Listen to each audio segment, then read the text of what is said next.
Remember to line up the groove in the controller with the IDE data cable. Then it can easily be plugged in.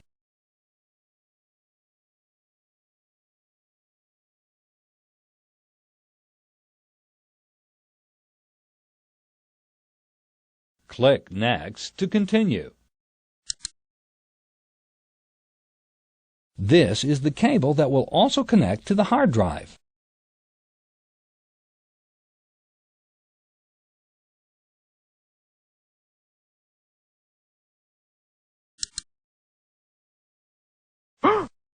Make sure that the data cable is securely plugged into the IDE controller connector. When adding devices, one of the most common errors technicians make is to not connect the cables securely.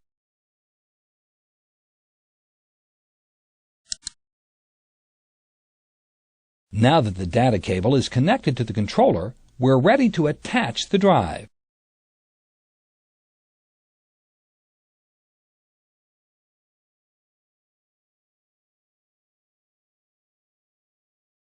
Click Next to continue.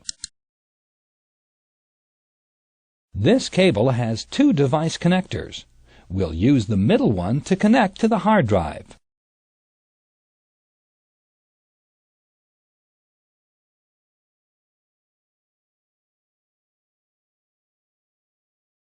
Click Next to continue.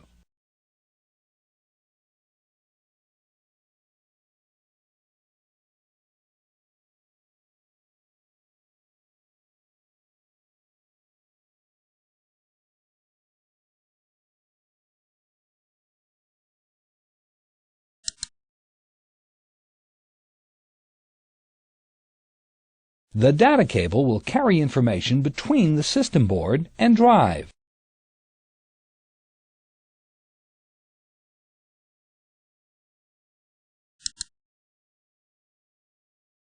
Now we can locate the power connector for the hard drive.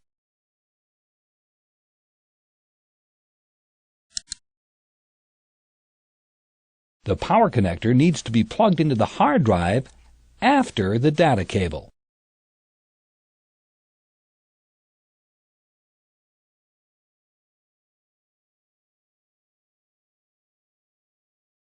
Click Next to continue.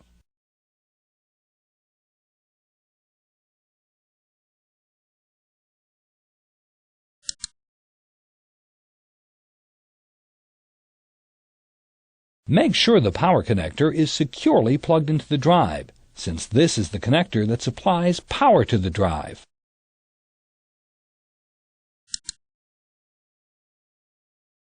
Great!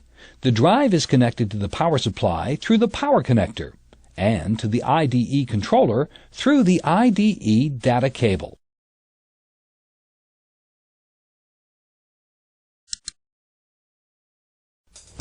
Let's review with an A+ video tune-up.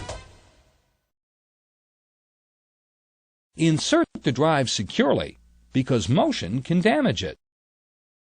Connect the device connector of the data cable to the hard drive. Connect the data cable to the IDE controller connector. The power connector should be attached last and, as always, securely.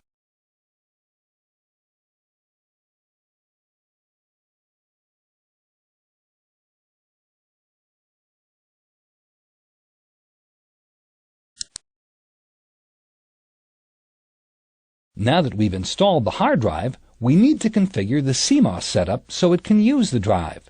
Let's turn on the computer first.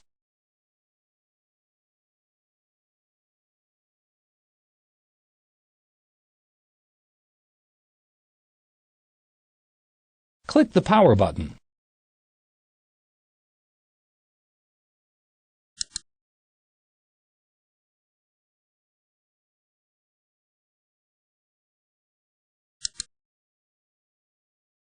Since we want to open standard CMOS setup, we can press Enter.